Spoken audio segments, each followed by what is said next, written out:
Now, if this is true, and it is, you must not be content with regulating, managing, and controlling behavior.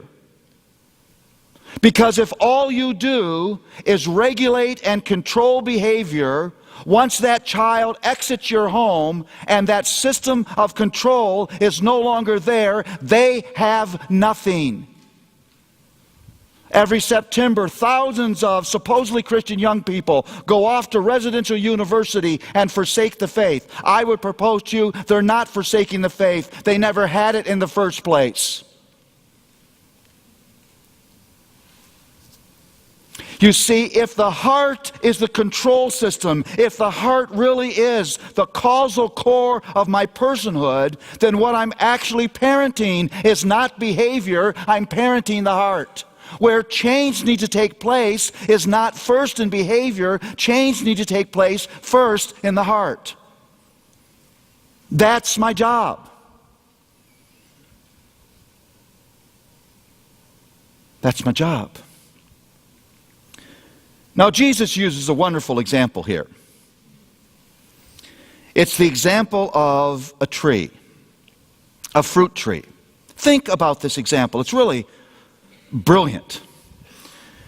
What's the best way to recognize an apple tree?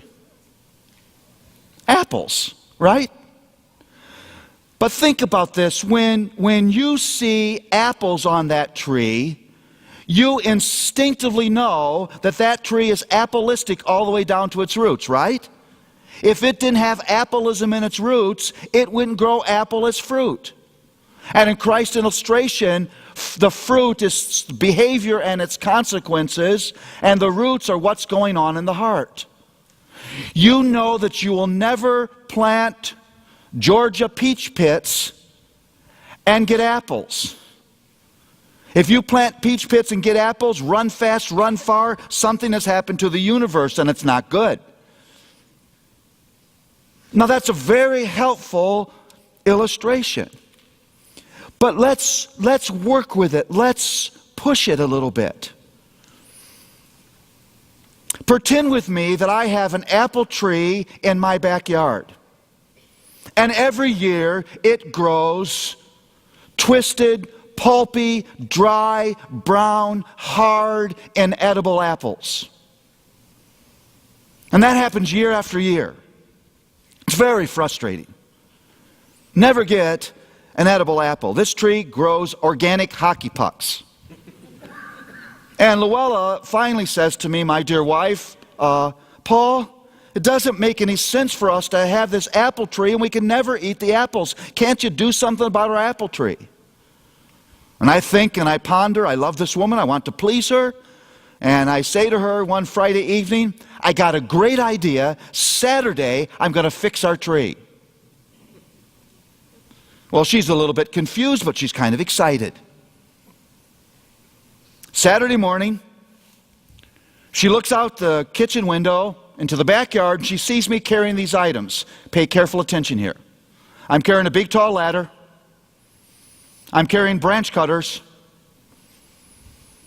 an industrial-grade pneumatic nail gun, and 3 bushels of red, delicious apples.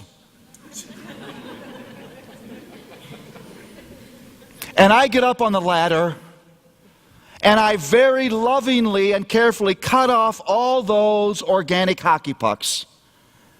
And I symmetrically nail 3 bushels of red, delicious apples on that tree. From 75 yards, you would be viewing that tree, and you would say, this man must be the horticulturalist of the century.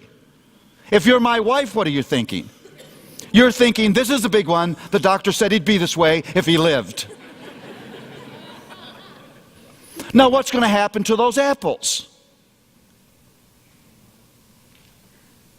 They're going to rot because they're not hooked to the life-giving resource of the tree. But parents, think even deeper with me. What kind of apples is that tree going to produce the next season? Organic hockey pucks. Because if season after season that tree produces that kind of apple, there's something systemically wrong with the tree down to its roots. And if change doesn't take place there, change isn't going to take place in the fruit. Now check out what I'm about to say to you. I am persuaded that the vast majority of what we do in the name of Christian parenting is nothing more or less than apple nailing.